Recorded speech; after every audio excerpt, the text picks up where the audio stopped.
Box 13, with the star of Paramount Pictures, Alan Ladd, as Dan Holliday.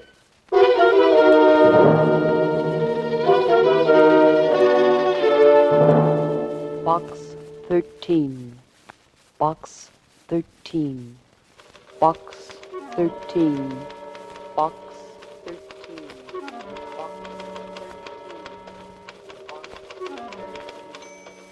Holliday, why did you ever leave a soft job as a reporter to become a freelance writer? Or why did you ever advertise for adventure? Oh, I know it makes you feel like a kid with a box of Cracker Jack. Now you can't stop. You might run across a juicy peanut, or that grand prize is supposed to come in each and every package. But you know by now that storylines, like money, don't grow on trees. Suzy, where have you been? You know where I've been, Mr. Holliday. Down at the Star-Times after the mail. Oh, yes, the mail. What's in box 13?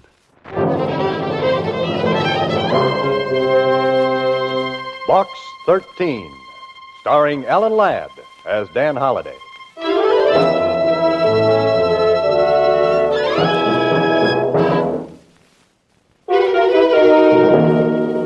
And now, Box 13, starring Alan Ladd as Dan Holliday.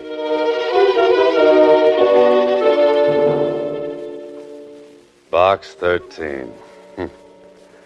I wish I'd never rented the thing. Wish I'd never even thought of it. Mr. Holliday, you're early this morning. Well, I had to see if my new secretary's on the ball. You know, since you rescued me from that nut factory down at the Star-Times, I'd work my fingers off the elbows for you. Uh-oh, now take it easy, Suzy. You'll need those elbows to lean on when things get dull around here. Dull? Oh, things don't get dull around you, Mr. Holliday. Hey, what's that you're writing, a love letter? Yeah, it's a love letter to your publisher. Uh-oh. He wants to know where are the chapters you promised for the new book. And what are you telling him, Suzy? A lie. A big fat one. Thanks. By the way, where are those chapters, Mr. Holliday? If I had them, my secretary'd have lots of extra work. You don't like extra work, do you, Suzy? I don't like your worried look. When you don't have chapters, you have that look. Oh, does it show so much? Like a chinchilla coat in a dime store. It's the hallmark of my profession, Suzy. Say, what was in box 13 today? Some goof wants you should fly to Mars with him in his homemade rocket. Oh, brother. Oh, yes. There was a ticket to a radio broadcast. Radio broadcast? Silky Soap presents Time for Drama, starring Jean Blake, 8 p.m. Federal Broadcasting Studios. Now, who would want me to go to a radio show? The advertising agency, maybe?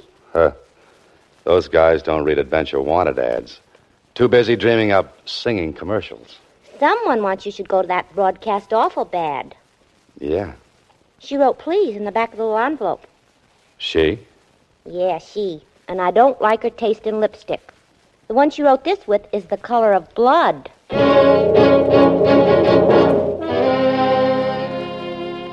And now you have returned, my darling. I am alive again.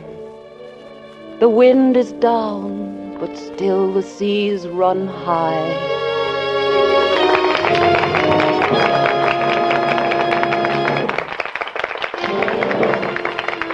Time for Drama has presented The Wind is Down, starring Jean Blake. In the cast were Robert Baylor as John, Agnes Sloan as grandmother, and Marvin Masterson as the butler. This is FBC, the Federal Broadcasting Company.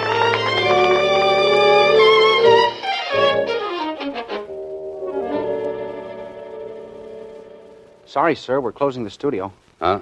Oh, sure. I was meeting someone. They must have stood me up. Someone in the cast, sir? Yes, it could be. I think they've all gone, but you might try the stage entrance. Oh, thanks. How do I get there? Around to the back of the building, sir, just opposite the parking lot.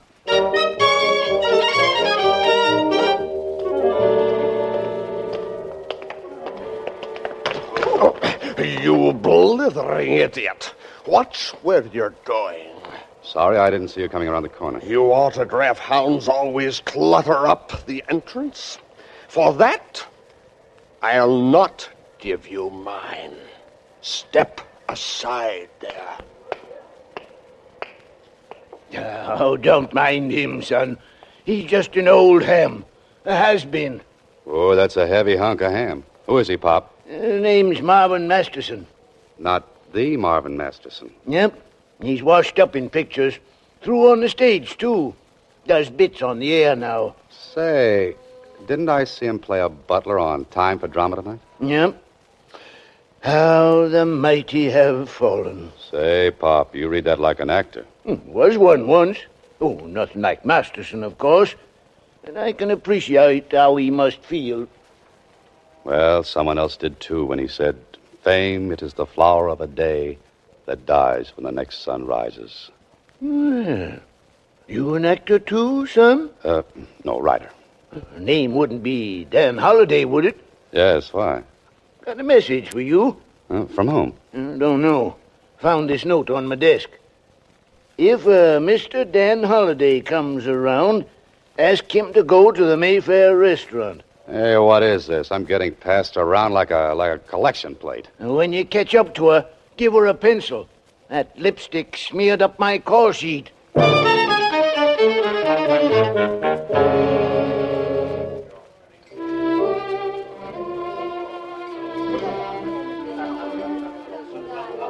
Ah, Monsieur Halliday, it is an honor to have you once more at Mayfair.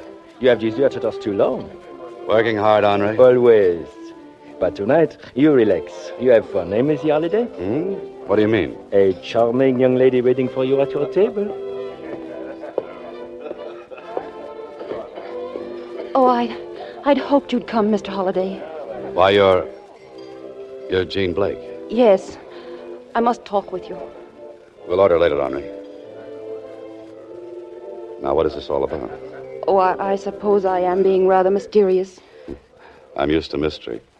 Besides not owning a pencil, what's your problem? Pencil? Yes, that lipstick you write notes with comes off on things. Oh. I'm in danger, Mr. Holliday. Grave danger.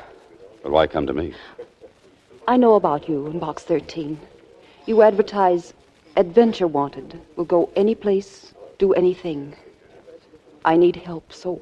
So? Mr. Holliday, I'm going to be killed.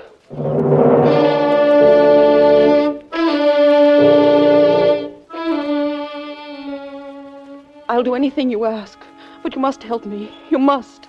Oh, now, look, Miss Blake, I'm a writer, not a detective. Pardon, Monsieur Holliday. Yes, Henri? There's a call for you. May I plug in the phone? A call? Oh, sure. Excuse me, please. Hello? You're engaged in an interesting adventure tonight. Aren't you, Mr. Holliday? You must be psychic. Who's this? If seeing into your future is being psychic, I suppose I am. You see, when I ring off, I know you will tell that beautiful young woman sitting next to you that you can't help her. Oh? Surprised? Yeah, a little. What makes you so sure? If you don't send her away, you won't be able to help her. Or anyone else. That I don't see. Something else you don't see is a gun. It's aimed precisely between your eyes. No, don't look around. You can't see it from there. But an expert marksman can see you, however. Every move. You're in this restaurant? Interesting situation, isn't it? Hundreds of people around you, and you don't know which one you're speaking with. Or which will shoot you if you don't do what you're told. Get rid of that girl, Holliday. Now.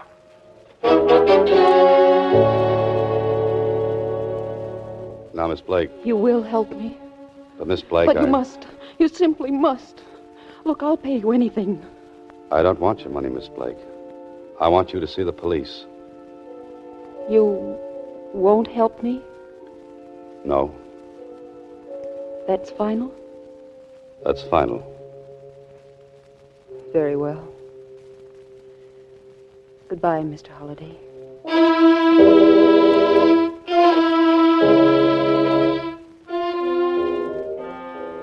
Well, nice going, Holiday. A young woman in distress pleads for help, and what do? Send her out into the night alone. But you had to do it, so that that madman on the phone wouldn't hurt somebody. Now you've got to find her, and fast. Henri! Henri! Oui, Monsieur Holliday? That girl who just left, Jean Blake. Did you see where she went? Oui, monsieur. She walked towards the park.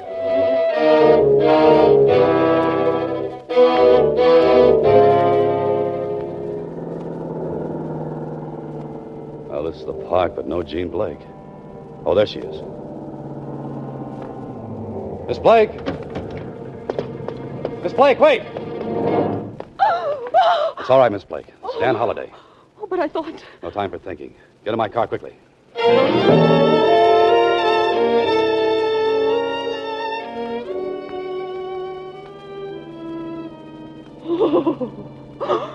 Oh, what can I do? What can I do? Oh, now, easy, Miss Blake. Take it easy. There. You'll be all right now. Come on, try to be calm. Can you tell me who's been threatening you? And there's only one thing we can do. What? Go to the police.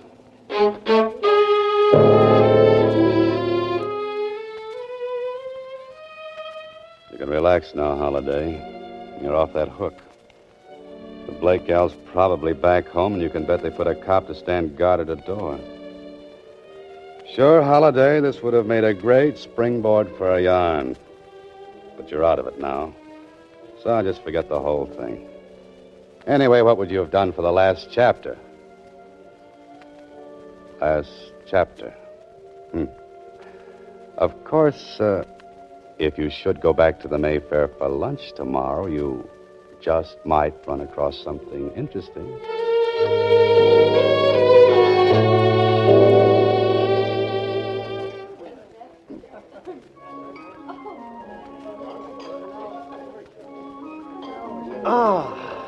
Aren't you Dan Holliday?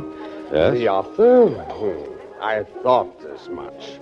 I've seen your pictures on dust jackets of your very exciting books. I'm a fan of yours. Well, have a seat, Mr. Masters. You recognize me. Have we bumped into one another before? Well, I'd call it a near miss. But along with a few million others, I'd recognize you anyway. Personally, I detest dining alone. Since no one was with you, I took the liberty. My pleasure, sir. Thank you. Henri, serve my dinner here. Oui, monsieur. Your voice is very distinctive, Mr. Masterson. Seems I've heard it just recently. Of course. It was on the radio. I've been doing a bit of that, you know. Simply for amusement, of course. Oh, yes. Oh, yes, I saw you on Jean Blake's show last evening. You played the butler. Yes. I asked them not to credit me. Yes, just dabbling with radio. A new medium, you see. Well, I'm sure the name Masterson means a great deal, even to the radio audience. The public soon forgets. I call Monsieur Holliday. The phone is connected. Oh, thank you, Henry. Hello? Hello, Mr. Holliday. It's going to happen. What I told you about.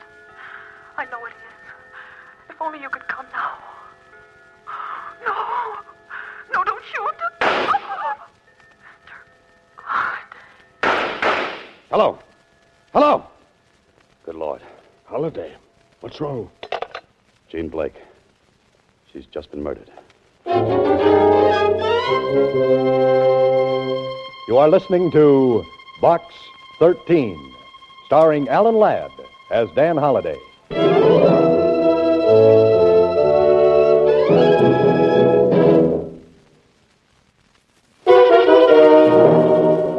And now, back to Box 13, starring Alan Ladd as Dan Holliday. Well, what a sleuth you turned out to be, Holliday. You sit in on a mutual admiration session with a tired old ham actor. And the gal you're trying to protect gets knocked off.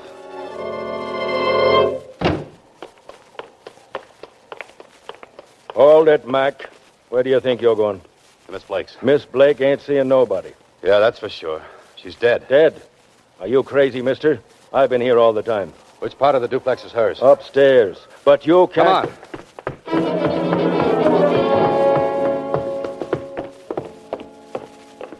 This it? Yes, but I... Come on, bust it in.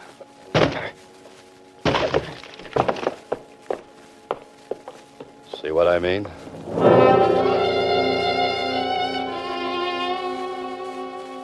Suicide, huh? What did she take? Suicide. You better look again. She was shot. That's impossible. I'd have heard something. I've been here 6 hours and I ain't heard no shot. But there were 3 shots. I heard them just 15 minutes ago. You heard them. You wasn't here 15 minutes ago. Or was you? Were you? I told you I've been here 6 hours. Didn't you leave for cigarettes or something? I told you I've been here. Yeah, I know you've been here 6 hours. But who was around before I got here? No one. That is, nobody but them. Nobody but who? The tenants of the other apartment. An old guy and his daughter, name of Masterson. Masterson?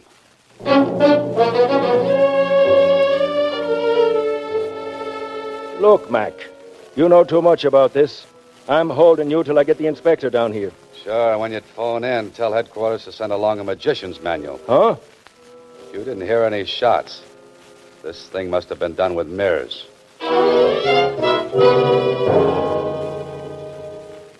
Did you talk to Miss Blake after you left her last night? No, not till she phoned me this noon, Inspector. At the restaurant. She phoned you at the restaurant this noon. Yeah, that's right. I was having lunch with the guy from downstairs, Marvin Masterson. Well, I got news for you, Holliday. If you talked to anybody, it wasn't Miss Blake. What do you mean? She couldn't have telephoned you. She's been dead over 12 hours.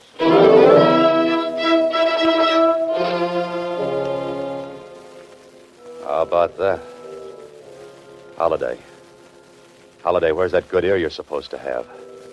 Sure, you would swear it was Miss Blake's voice. But she was dead 12 hours before. Look, Holiday, you're trying to find the last chapter. But even you couldn't write this one.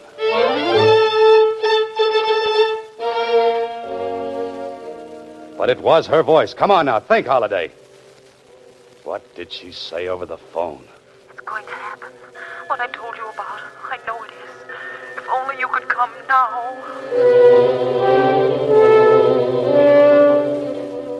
There was something else that came over that wire. Something a good ear would have picked up. If only you could come now. If only you could come now. Think, Holiday, think. What else did you hear over that phone?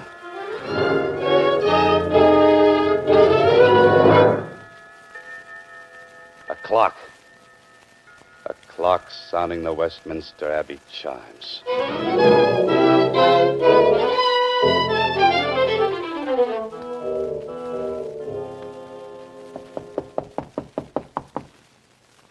Yes, coming. Yes? Miss Masterson? I'm Dan Holliday. Oh, yes. Good evening. Won't you come in? I'm sorry to intrude. Oh, not at all. Father told me he lunched with you this noon. Oh, yes. Is your father at home? No. Oh. Is there something I can do? Oh, yes. Answer a few questions, if you will. Well, if it's about that poor girl upstairs, the police have already questioned Father and me extensively. Poor Father. He was so upset he went out to our beach cottage for a few days. I'd like very much to know... Can't you get your information from headquarters? No. Why? You see, I know more than the police do. Isn't withholding evidence a crime, Mr. Holliday? Yes. So is aiding and abetting a murder. I'm afraid that's not very clear. Some details are not clear to me. That's why I'm here. Are you insinuating that... No. I'm accusing. Accusing whom of what? A father and his daughter, of murder and abetting a murder, respectively. That's ridiculous. I don't think so. I get it. This is just a gag cooked up between you and my father. Well, it really isn't very funny. It's no gag. Your father murdered Jean Blake.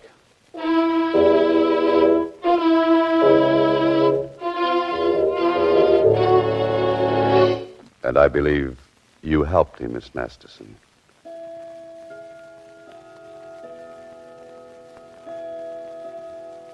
And now I'm sure of it.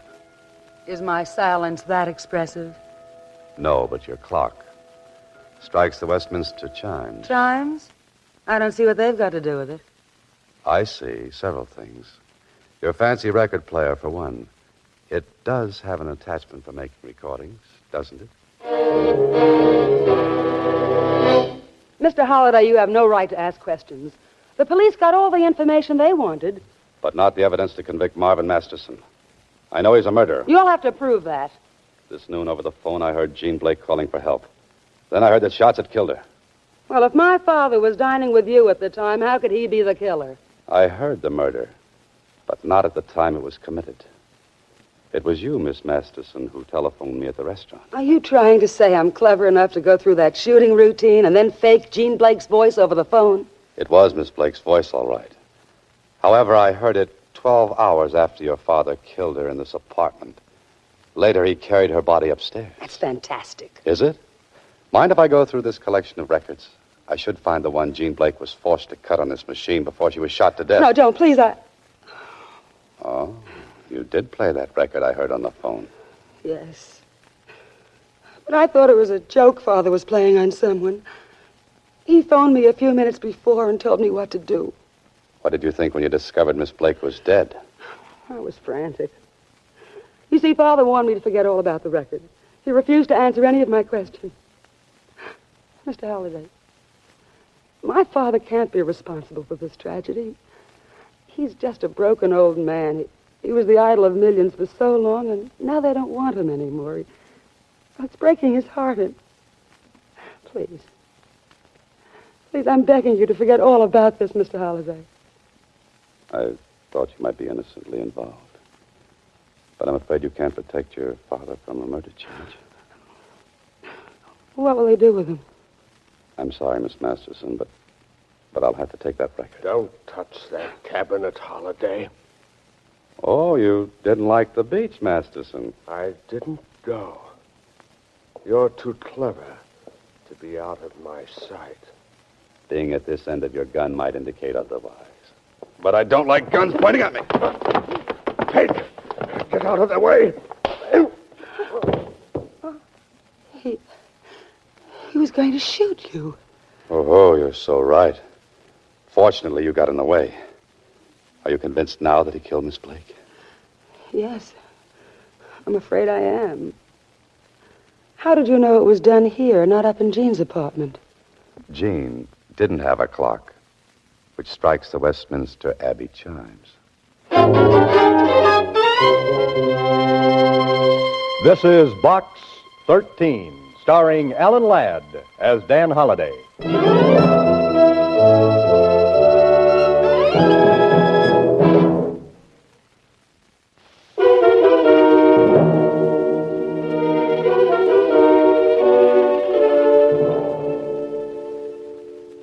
What is station high? 'Tis a proud Bendicut. It boasts and begs. It begs alms of homage from the throng, and oft the throng denies its charity. Holiday. What's that, Inspector? I said that Masterson was a fool. Imagine his insane jealousy of a young performer leading him into a murder plot. Oh, I know, but after all, look at it from Masterson's viewpoint. He'd been a great star, now he was reduced to playing a bit. Support of a girl he considered an upstart. Yeah. Well, it's too bad. Yes, his thinking went awry on him. He figured if he got rid of her, they might rebuild the show around him. The old boy was nutty as a peck of peanut brittle. Well, Mr. Holliday, should I go over to Star Times and see what's in Box 13? Oh, not this morning, Suzy. Today we work. Chapters for our publishers? Chapters for our dear publisher. Good. Oh, say, before we start, there's a letter here for you. A letter? What's it say? It's from the man who owns the apartment building where you live. Yes? It says, your rent is past due. Get it up or get out. Oh, fine.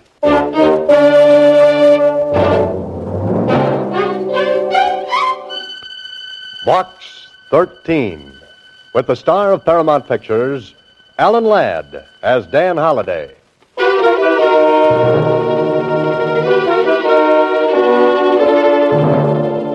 Box 13. Box 13.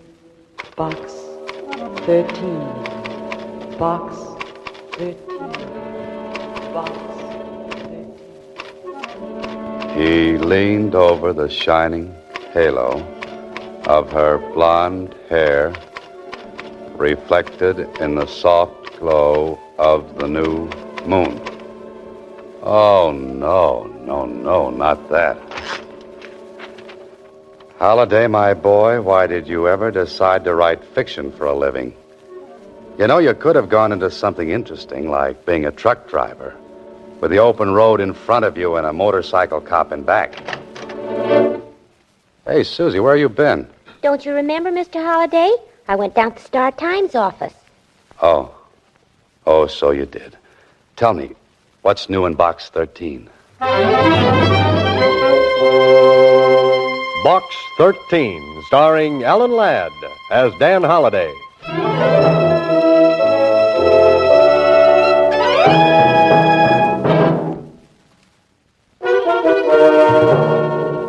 Now for Box 13, starring Alan Ladd as Dan Holliday.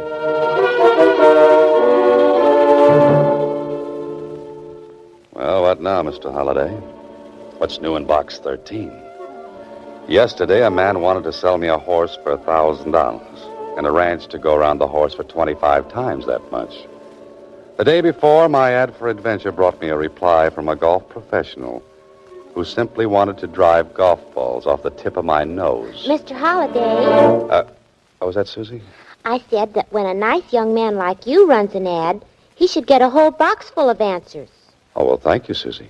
He should get bushel baskets full. Well, thanks again. The place should be loaded with letters. All right. Now, what did I get? One postcard. And from a kid at that. A kid? You mean a child? Sure, uh-huh. Here, let me see it. A postcard from a youngster. It's probably a gag. Some small girl selling 10-cent packages of flower seeds for 50 cents.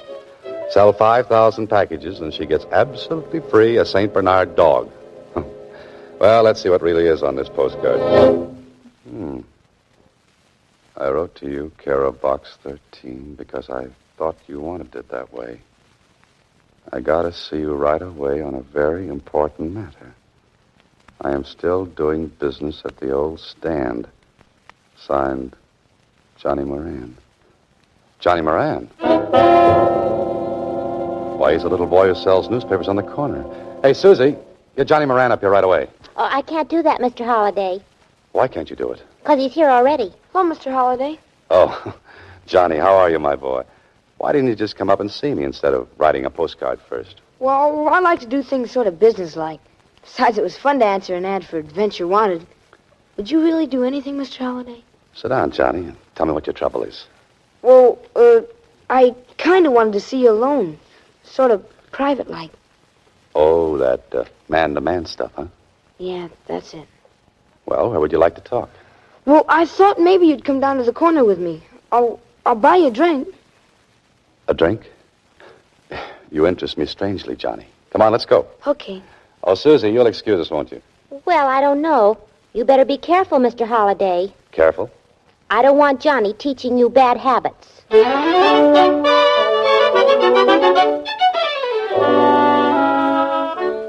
Johnny Moran is a very nice boy. Can't be more than 12, but he certainly seems to know his way around. Yes, Holliday, if you were ordering a small boy, this is just the model you would choose. But this drinking business... I'm worried about you, Mr. Holliday. You sure that lemon Coke is enough? Lemon Cokes are always enough for me, Johnny. Especially when I spike 'em with an ice cube. Say, how's your banana split? Well, this one's got a little too much chocolate. I like the last one better. Better finish it, my boy. You want to talk business, remember? Oh, yeah. Well, I thought you might have read about it in the newspapers.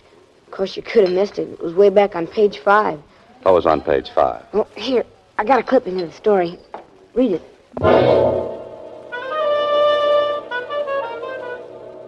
Police announced they had recovered a portion of the jewelry stolen in last Tuesday's raid on Maury Jewelry Company. Held under suspicion of grand theft is John Moran. John Moran? Johnny, that's your father. Yes, and he didn't do it, Mr. Holliday. I know he didn't. Just a second. A part of the loot was found in Moran's apartment. I don't care what they put in the newspapers, Mr. Holliday. He didn't do it. That's why I came to see you. What about your mother, Johnny? Oh, she died when I was a baby. Pop and I lived together. But he didn't do it, Mr. Holliday. Only they won't believe me.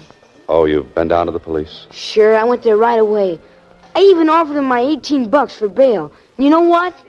What? The old DA just patted me on the head and told me to go home. But I'll bet you could go down and talk to that district attorney and make him let my father out. You can do anything. Well, not quite anything, Johnny. Yeah, but this would be easy for a guy like you. Besides, you're not afraid of anything. Not even a policeman. Well, that's very flattering, Johnny, but I don't know what I can do. Oh, you'll think of something, Mr. Holliday. You're a writer. You're smart. Oh, but listen, my boy, I'll bet you get my father out of jail in time for dinner.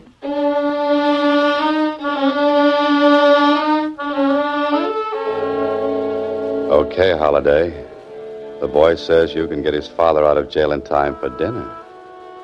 But what day? The story in the paper makes it look like they caught John Moran cold. You don't find stolen jewelry in a man's apartment if he didn't do the stealing. But there's a small boy waiting with all the faith in the world. So, Holiday, do something. The district attorney will see you now, Mr. Holliday. Oh, thanks. Holiday. Haven't seen you for a long time. Yeah, I know. I've been pretty busy. Huh, busy, huh? Well, then what brings a promising young author down to City Hall? Because he's a promising young author who made a promise. And I hope he didn't make a mistake. Hey, what in the world are you talking about? About a man named John Moran. You've got him locked up in your nice new jail. Yes, and from what we've got on him, he's going to stay there for a while. His son thinks Moran is innocent, Clark. Yeah. I feel sorry for that boy. He came down and talked to me, but what could I do for him? You've got the goods on Moran, then? Absolutely. The police found some of the stolen stuff in his apartment. Well, what's Moran's story? A woman who works in the same building with Moran asked him to stop in at the jewelry store and pick up her watch. While he was there, this stick-up artist walked in and held up the place. And that makes Moran guilty? Don't be in a hurry. The stick-up artist used him as a shield when he beat it.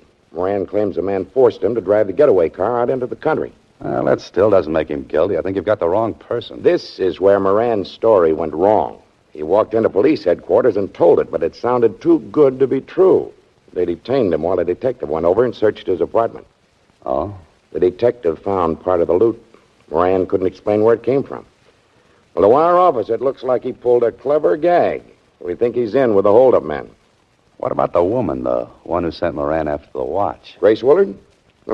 We don't have a thing on her. She's in the clear. I see. So, Holiday, you better forget about playing Don Quixote. Day of fighting windmills is over. Go home. Forget about Johnny Moran. Sure, Holiday. Just forget all about John Moran. Write Finita the story and take it out of the typewriter. But how are you going to write the dialogue for a man who has to tell a small boy that his father hasn't got a chance? And describe the look in that boy's eyes. I don't care what that old district attorney said. My father isn't a crook.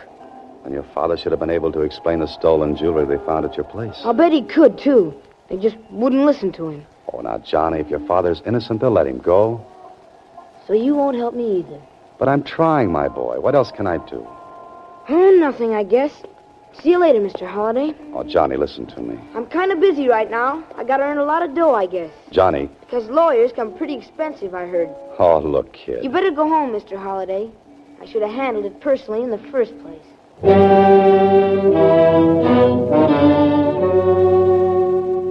Small boys have that knack, don't they? They can just vanish into thin air when they want to. You're quite a character, Holiday. Go home and write this on your typewriter. Write about the small boy who wanted you to get his father out of jail. And you didn't quite make the grade. Hello? Mr. Holliday, this is Johnny. I'm up at the place where we live. Yeah, Johnny. There's something funny going on. What are you talking about? I'm afraid to go into our place. There's a man in there. You know him? He's going through the place, though. And he's looking for something. Johnny, listen. Run outside, find a policeman. I'll be right over. I gotta get out of here. Johnny, do what I said. He just walked out the door. He saw me. Get over to Moran's place fast, Holiday. You've got no time for fooling. He's not outside. Maybe he's upstairs. Oh, Johnny! Johnny! Where could that boy have gone to? Grace Willard. The woman who sent Moran up to the watch. If she knows Moran, she knows his boy.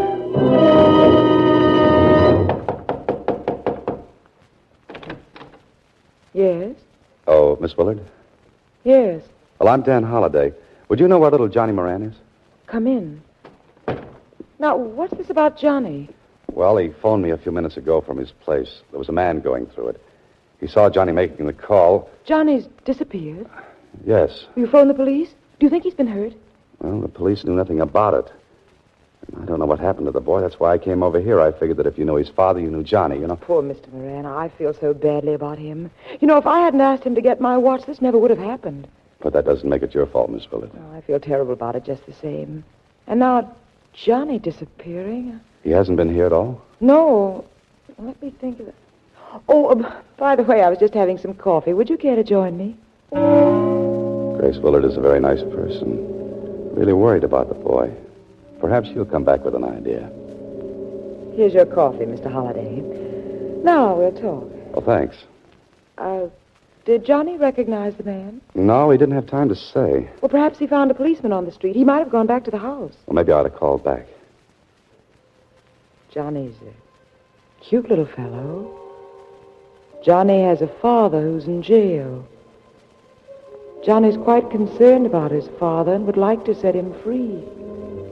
Grace Willard is stalling Holiday, waiting for something. I don't know if Johnny will get his wish or not. You see, his father looks very guilty to the police.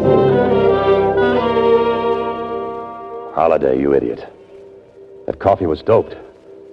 The oldest gag in the world, and you swallowed it. You look sleepy, Mr. Holliday. Are you feeling all right? She looks like a reflection in one of those amusement park mirrors. She's long and skinny. No, she's short and fat. Holiday, get up on your feet. How do you feel, Mr. Holliday? Are you all right? Answer me. Get on your feet, I said. Walk, Holiday. Walk. Walk this thing off before it's too late. You look very tired, Mr. Holliday. Let me get you a pillow. Come on, Holiday. One big How do you effort. feel, Mr. Holliday? I can't make it. You are listening to Box 13, starring Alan Ladd as Dan Holliday.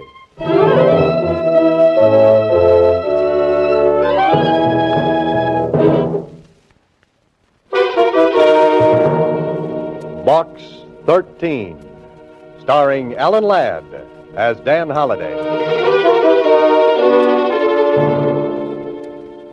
Oh, take it easy, Holiday. Take it easy. Turn slowly now. Maybe your head still is connected to the top of your neck. That's better. Better. What am I saying? Where am I? An alley. Fine. Dan Holliday, author, found lying in an alley between yesterday's newspapers and tomorrow's trash. What you need right this minute is a quick change, a fast bath, and a little chat with a district attorney. I've got a man going up to the Willard woman's place right this minute, Holliday. Thanks, Clark. This ties her up with the Moran case. Sure, else why would she give me knockout drops and have me dumped in an alley? I'll bet anything she's disappeared. But why just knock you out? Why not dispose of you permanently? I don't know, unless she was trying to kill time. Enough time to get something done. Well, you can't do anything now. If she's disappeared, she won't stay lost for long. My men will bring her in. Don't let her give him any coffee. She'll be out again. Pardon me. District Attorney's Office, Clark speaking. Yes? Where? When? How is he? Thanks. I'll see you later, Clark. I want to go over and see Johnny Moran. I don't think you'll find him at home, Holliday. Why not? That was the hospital who just called. Johnny Moran was brought in a while ago, the victim of a hit-and-run driver. And on top of that phone call about Johnny Moran is another one. Grace Willard checked out of the Wharton Hotel an hour ago. So, Mr. Holliday, they got you out of the way long enough to get to little Johnny. A small boy in a hospital. Me with an aching head and an aching feeling that something is very, very wrong. I think this is it, room 809. Johnny? Hello, Mr. Holliday. How do you feel, kid? Kind of banged up. Yeah, I know. The nurse said you weren't to do too much talking. So just let me ask a couple of questions. It wasn't an accident, Mr. Holliday. He did it on purpose. You sure about that, Johnny? Yeah. I was walking down a side street. He had to swing way over to the wrong side to hit me. Johnny, did he look like the same man who was in your place? I didn't get a good look at him. He was bent down way behind the wheel. Well, could you give me just a hint? Was he tall, short, thin, fat? All I know is... Yes? Johnny. Johnny.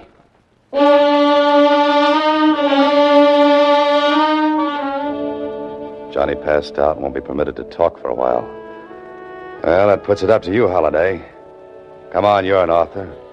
You write hundreds of situations like this one. Think. The boarding house where Johnny lives. Maybe the landlady saw the man. I certainly hope so. Johnny Moran? Yes, I saw him come home, but it was quite some time ago. Oh, did you see him leave? Yes, he went upstairs. I heard him on the telephone, then he came running down. Who was the man chasing him? Chasing him? There was no one chasing him. Are you sure of that? Well, of course I've been here all the time. Oh, poor little fella. Don't know what's going to happen to him, what with his father and all. This doesn't make sense. I beg your pardon? Oh, nothing. You see, Johnny called me, told me there was a strange man in his place. The man saw him, he hung up the phone and disappeared. But I saw no man. Are you sure? Well, only Joe Coakley, but he's one of my roomers. That is, he was. Was?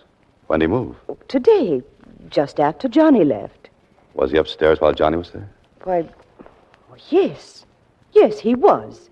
Was he a friend of John Moran's? Oh, no, he never spoke to anyone. Stayed in his room all day and went out at night. Oh, one of those night flyers, huh?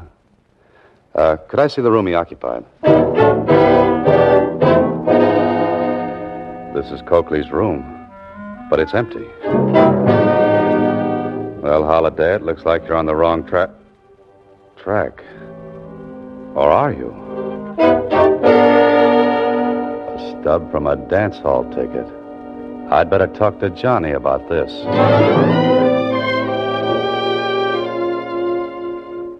Johnny, the man who came out of your room, was he about my height? Did he have grayish hair? Did he wear a brown suit? Yeah, that's the man, Mr. Holliday. How come you never saw him before? He lived right across the hall from you. That guy? He only went out at night after I was in bed. Oh? I'll see you later, Johnny. Hey, where you going? Tonight I'm going dancing.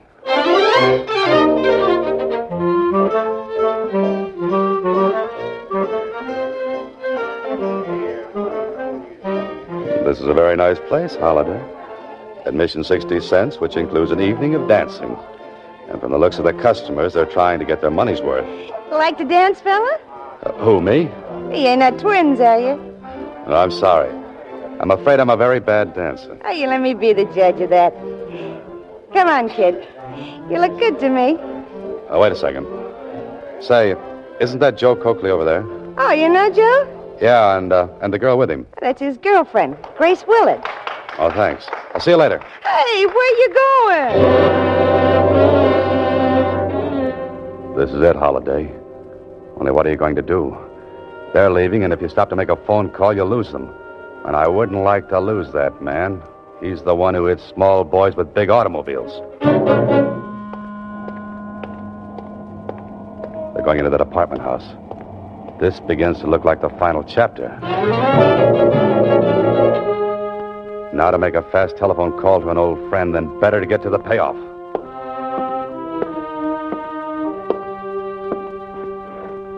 This is a very nice door. You can hear quite distinctly through it. Well, Holiday, here's where you cease to be a wallflower and become the life of the party. Joe! It's Holiday. Put up your hands, fella. Sure. Sure. Close that door, Grace. Well, here we are. Aren't we? I knew he'd find us, Joe. What are we going to do? You finish packing that junk, we'll figure out something. We can't let him stay alive. Finish the packing, I said. Too bad I didn't use poison in that coffee I gave him. Quiet. I noticed you were packing. Going away someplace? What do you think? And get away from that bag, Holiday.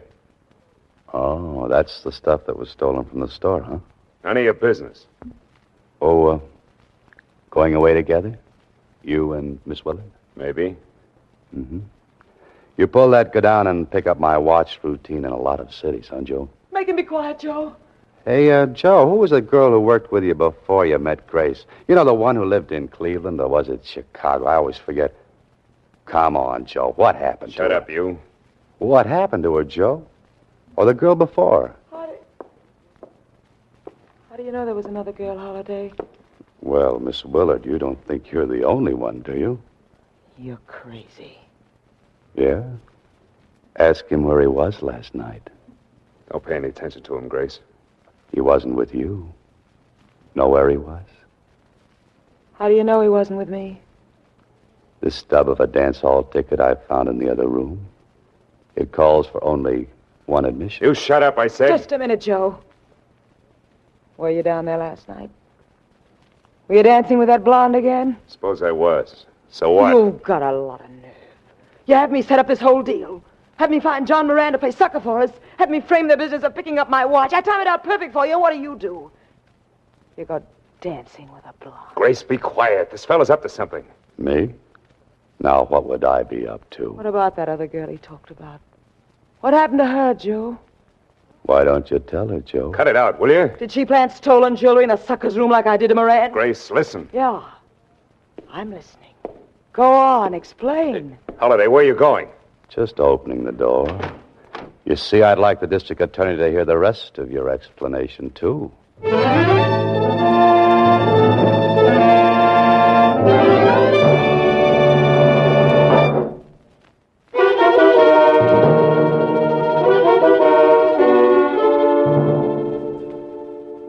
this is the last chapter to a story I was afraid might have an unhappy ending.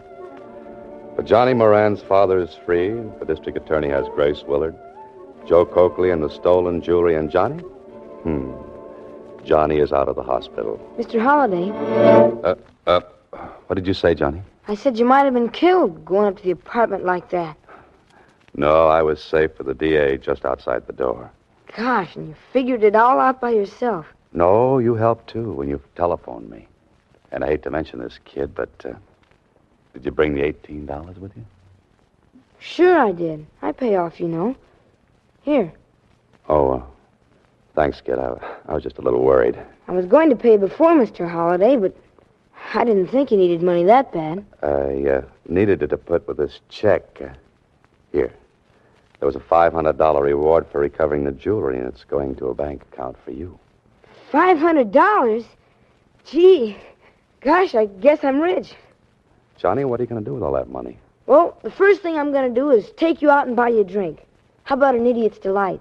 A what? Idiot's Delight.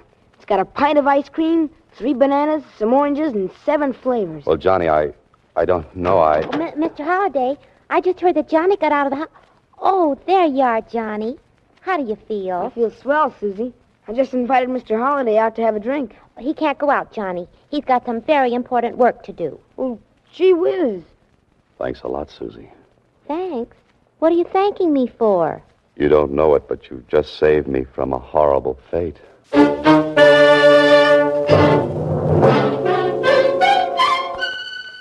Box 13. With the star of Paramount Pictures, Alan Ladd as Dan Holliday.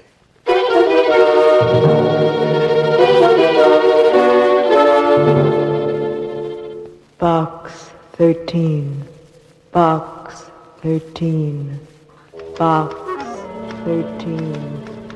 Box. The body lay like a squashed melon at the foot of the cliff. Period. Period is right. Well, what happens now, Holliday? The inspector wonders how. The inspector wonders.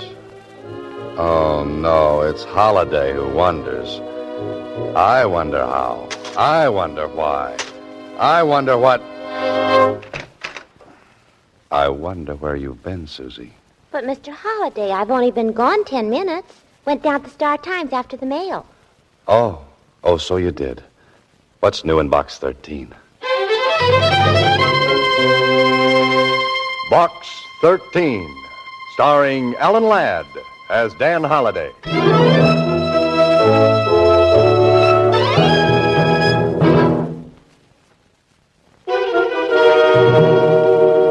And now, Box 13, starring Alan Ladd as Dan Holliday.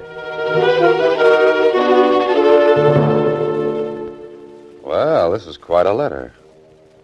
Your ad, Adventure Wanted, will go any place, do anything, reads like a challenge. If it is, I dare you to go to Bay City Pier tonight and do what you will be told when you board the Ruthie J. The Ruthie J. Mr. Holliday. What's the matter, Suzy? You wouldn't go on a boat, would you? Oh, why not? As a kid, I was a Sea Scout. Haven't been on a boat since, and I love them. But, Mr. Holliday, what if when you got on that boat you were Shanghaied? Suzy, the word is Shanghaied. Oh, Shanghaied, Shanghaied. What's the diff? Suppose some smuggler hits you over the head with a sloop or something, and... A sloop? Oh, Suzy. Yes, a sloop. And then they sail off and dump you on the beach at Timbuktu. They couldn't sail off and dump me on the beach at Timbuktu. Why not? Timbuktu happens to be in the middle of the Sahara Desert. Oh. Yes, oh. And please tie an anchor to that imagination of yours. Okay, Mr. Holliday. But if you wind up on the other side of the world, please don't write me a letter about your voyage. No? No. Just reading about the ocean makes me seasick.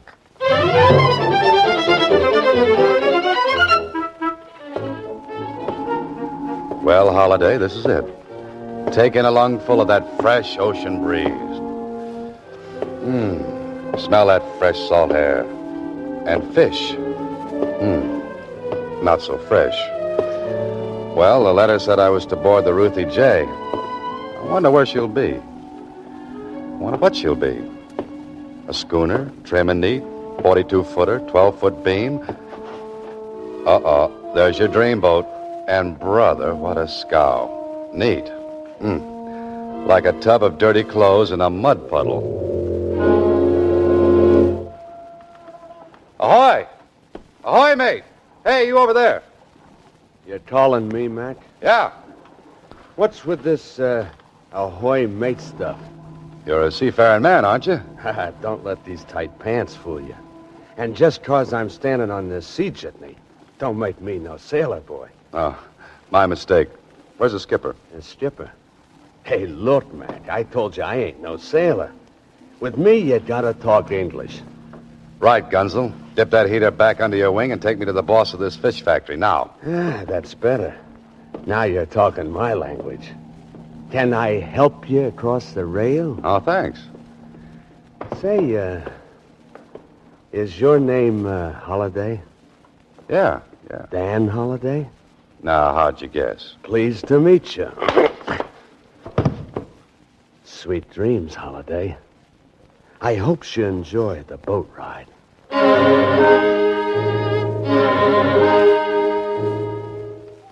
Holiday. Oh, Holiday, you've been sleeping long enough. Better wake up and see what's making your bed roll around like this. Oh, my aching head. Hey, what is this? Don't look now, Holiday, but Suzy was right. You've been Shanghaied. You're out at sea.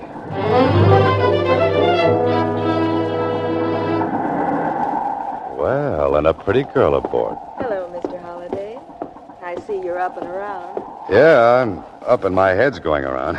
Bit of a blow, eh, Mr. Holliday? You mean the one on my skull or the one outside? Oh, I'm sorry about that sapping you took. Sometimes Manny leans a little heavy with that blackjack of his. If he'd have leaned any heavier, he'd have driven me right through the deck. Was it you who answered my ad for adventure? Does that surprise you? I wouldn't have associated such a violent reception with a lady. You've embarked upon a real adventure. Well, suppose I decide to sit this one out. You could go ashore. Now, which direction is ashore? Immediately astern. Oh, thanks. About 15 miles. Oh, well, in that case, I think I'll stay. Good. I didn't want you to decline my invitation. Which explains Manny and his blackjack as a reception committee. Oh? Well, since you're in back of this, just who are you? My name is Marie Gordon. I felt you might be in need of a vacation, Mr. Holliday. Oh, sort of a holiday for Holiday. Is that it? Exactly. Well, great. Now, just where do we go on this vacation? You go fishing with the captain. Oh, I go fishing with the captain. What about you, Miss Gordon? I remain locked in my cabin. I have things to think about. What about Manny and his convincer? He didn't sail. Other business kept him ashore. The plot thickens. I fish with the captain while you stay locked in your cabin, and Manny with his blackjack prowls ashore. Correct. And speaking of plots, Mr. Holliday, I've always admired those in your books. Perhaps you could confirm something for me. I could try.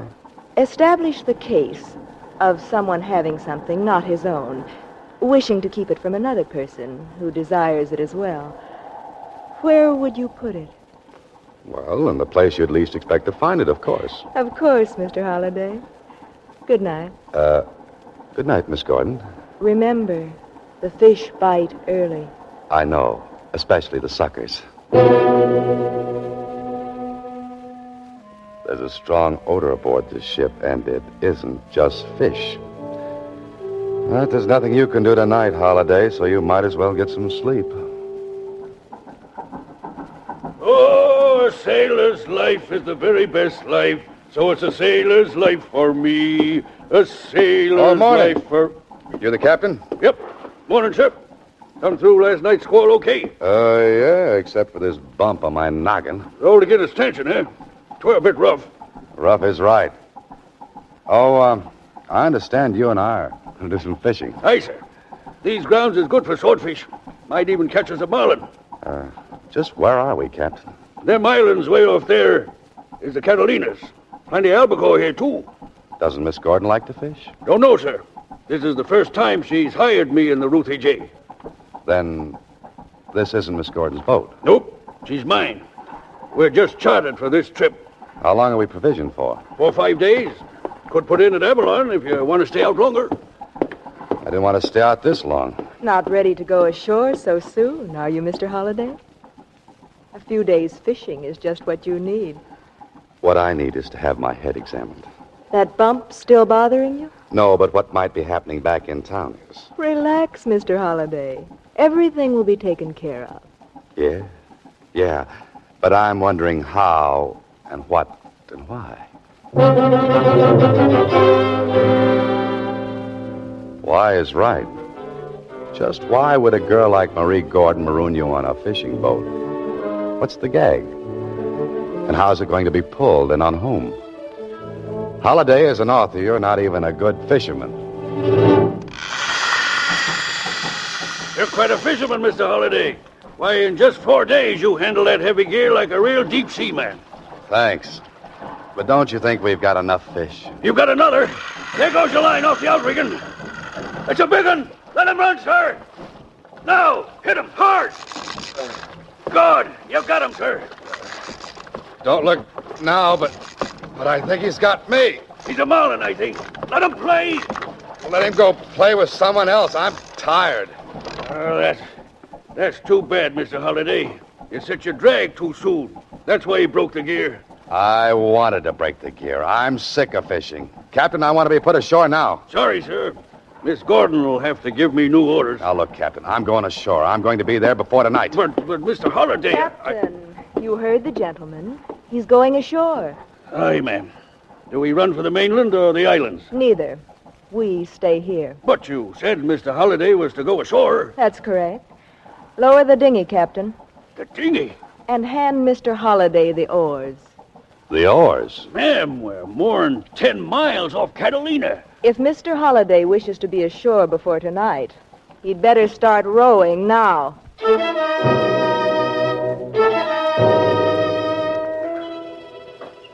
Oh, you beautiful Box 13.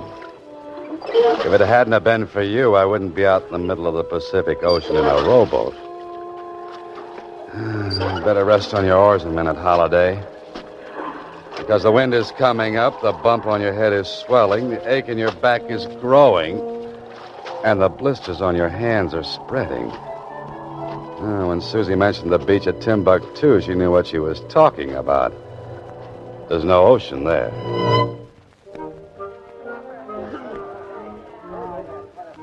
Hey, Spaulding. You looking for me? Oh, there you are, Manny. Yes, I've been looking for you. Now, what does the great Edward B. Spaulding want with Quiet. me? Quiet, will you? You should know better than to mention me by name. Get in that boat. None of your penthouse-type clientele would be in a joint like this. Have a seat, Spaulding. I tell you, that doesn't matter. I just shouldn't be seen even talking. In that case, hit the road. I gotta keep my rep, too. Meaning what? I'm a nice, honest hood. And even though you act and look like the owner of Tiffany's, to me, you're just a fence. Where's your boss? Marie. She's out fishing. Fishing? She couldn't be. Look, pretty boy. If her and this Holiday want to go on a fishing trip, it's their business, see? It's my business to get what I've paid for. The last shipment's overdue. Now, where is it? You're sounding kind of tough for you. With the amount of money this deal involves, I can get tougher. Well, I don't know from nothing. You gotta talk to her. If Marie's trying to pull something... Hey, wait a minute. You mentioned a Holiday. That wouldn't be Dan Holiday. Did I say, Holiday? Thought I said, Holohan. Or was it Halloween? All right, Manny, be a comedian. But tell your boss if she doesn't produce that merchandise by tomorrow, there'll be trouble. Ha. If I told her, she might die of fright. If she doesn't come through, somebody is going to die. And it won't be from fright.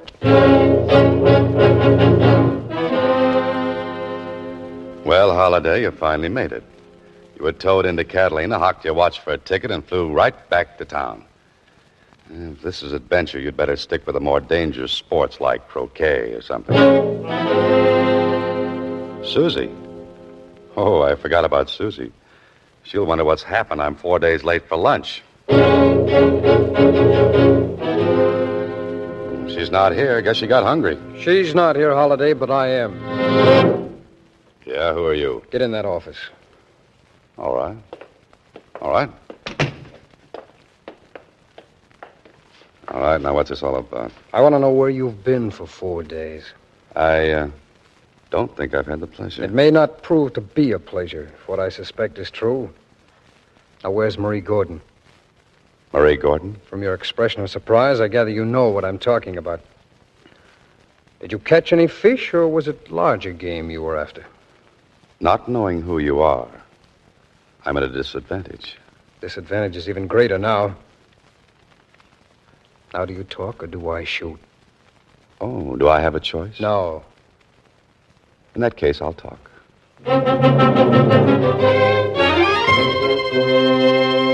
You are listening to Box 13, starring Alan Ladd as Dan Holliday.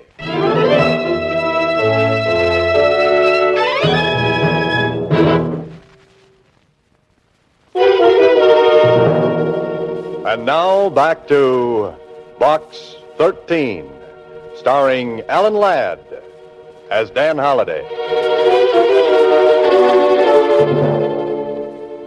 Holliday, you can run into more trouble than a kid playing football with a beehive. You know, I don't think this guy's in the mood to believe you just got bopped on the bean and taken for a boat ride. He thinks you're in on the deal. Yeah, but what's the deal? Come on, Holliday, talk.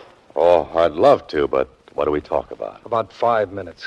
And if by then you haven't told me where you and Marie have been instead of fishing, I'm going to pull this trigger. Now, believe me, I caught 5 tuna, 10 albacore, 4 swordfish, and a pair of blistered hands.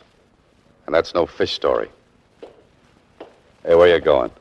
Over here to turn up your radio.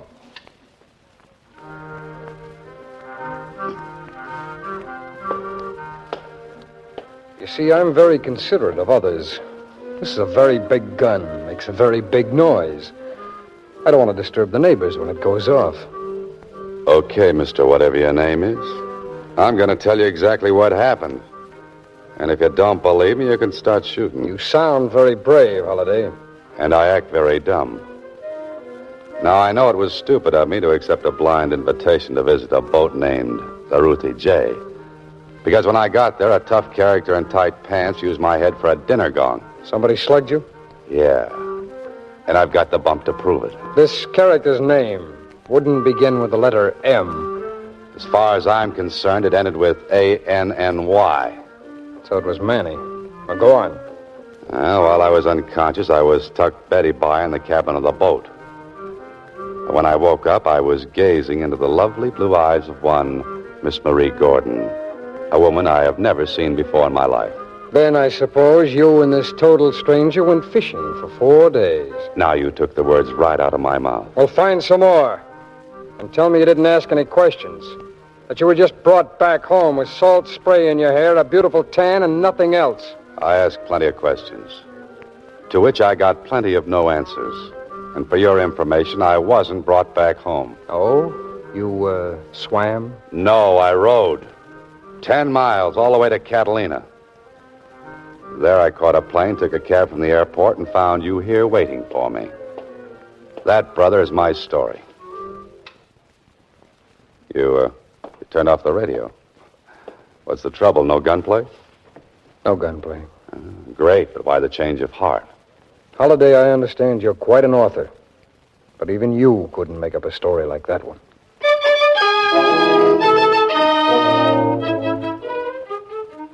So, Holliday got rid of the mysterious man with a gun. Hey, but what about Suzy? She's not here. She's not at home. The Star Times. They'll know what happened to her.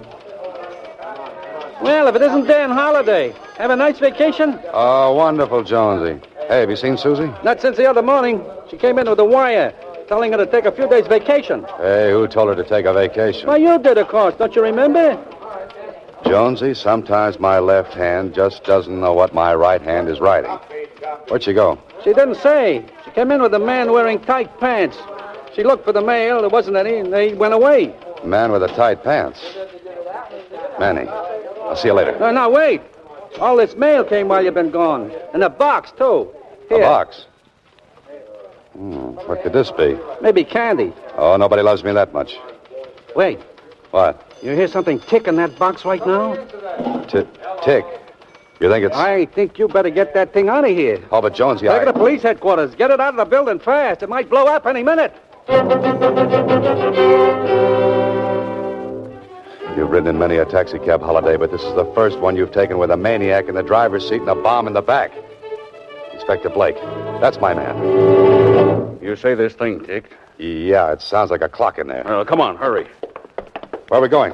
We've got a bomb shelter down in the basement. Oh, that's great, but why take the bomb with us? We're going to open that box. That's all I need. Been soaking for 30 minutes. We're safe now. Whew. Thanks, Inspector. Say, do you mind shoving my heart back into place for me? Now, there's nothing to worry about, my boy. We'll open up this beauty and see what we've got. Holy smoke. These are jewels, Holiday. Now, what made you think this was a time bomb?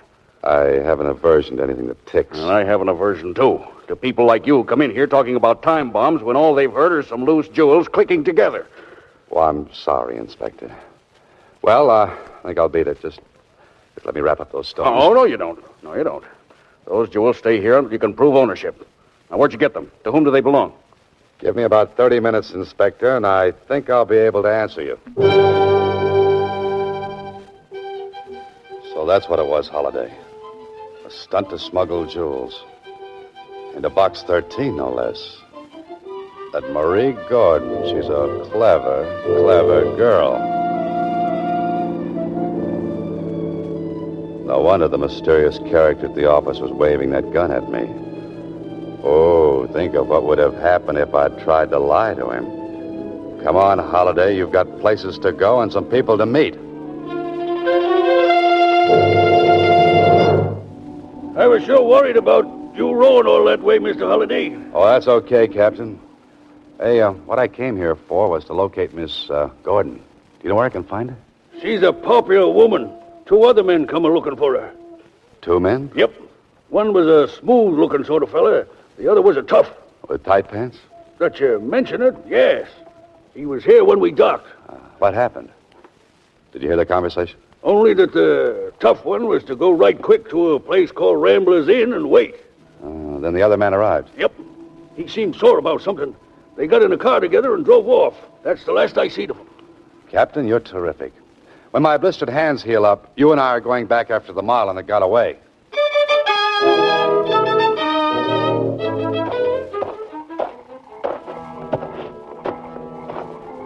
All right, Matt. Where do you think you're going? Well, if it ain't Mr. Holiday again. Only this time, I don't think you were invited. Yeah, that's right. And this time you're the one who's going Betty by. Pleasant dreams, Manny. Here. Just in case you get restless in your sleep, let me tie you in bed with this baling wire. I didn't have time to ask you in which cabin there were, Manny. But those angry voices I hear down the line, I don't think they would be coming from honeymooners. Free for the last time. Where are those jewels? Don't threaten me, Spaulding. Manny's right outside. One call from me and he'd be all over you like a rug. I gave you the money to pay off the smugglers. I want the jewels. At first, the boys didn't want to turn over the stuff. When they finally did, I thought they might try to get it back. So you went off on a fishing trip with a man named Holiday. Why? Certainly. And for a good reason. Holiday has the jewelry. What? How did he get into this? You know about his ad in the Star-Times? What about it? Well, I thought we might have trouble with the boys. I had to think of a place to put it where they wouldn't expect to find it. So? I sent it to Box 13. Where are you going? Pay another visit to Dan Holiday. Don't bother. What? I'm here. Holiday! Manny! Manny! I'm afraid Manny won't hear you. What? He's taking his nap. And you look sleepy, too. Say, Manny's blackjack works fine. Your friend Spaulding is sleeping like an infant. Now, What? what's this about my having that smuggled jewelry? You, could share in it with me. You're very generous. I can afford to be. Duty-free and with Spaulding's wealthy clients. Oh. You decided to cut Spaulding in after all. Why should I? What do you mean? I'd rather cut you in, Mr. Holliday. No, thanks. I'm not interested. But that's foolish. Think of all that money. I am, but I'm also thinking of a great tag for the yarn I'm going to write. But what will that get you? Royalties, lady. Royalties. This is Box 13, starring Alan Ladd as Dan Holliday.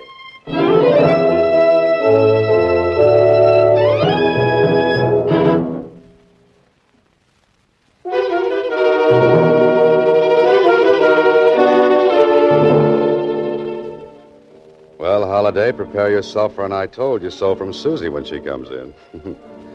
Brother, wait till she finds out she was right about those smugglers and my being Shanghaied. Holiday. What is it, Inspector? We've been after that smuggling gang for a long time. If that Gordon dame hadn't gotten so greedy and tried to chisel on Spaulding, we wouldn't have caught up with him so soon. And, of course, you helped a bit, too. Coming from a police inspector. Those are very kind words.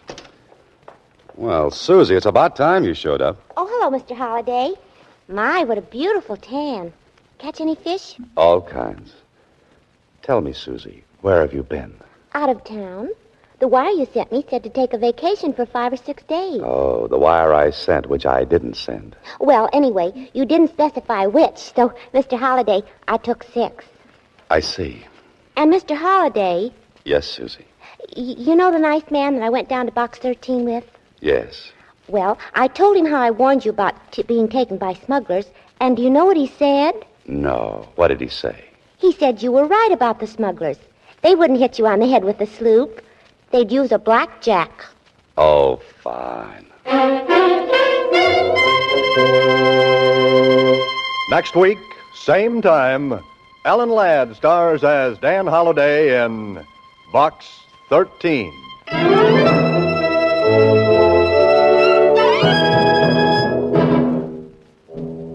Alan Ladd appears through the courtesy of Paramount Pictures and may currently be seen in Wild Harvest. Box 13 is directed by Ted Hediger with original story by Frank Hart-Tausig. The part of Suzy is played by Sylvia Picker. Original music was composed and conducted by Rudy Schrager. This is a Mayfair production.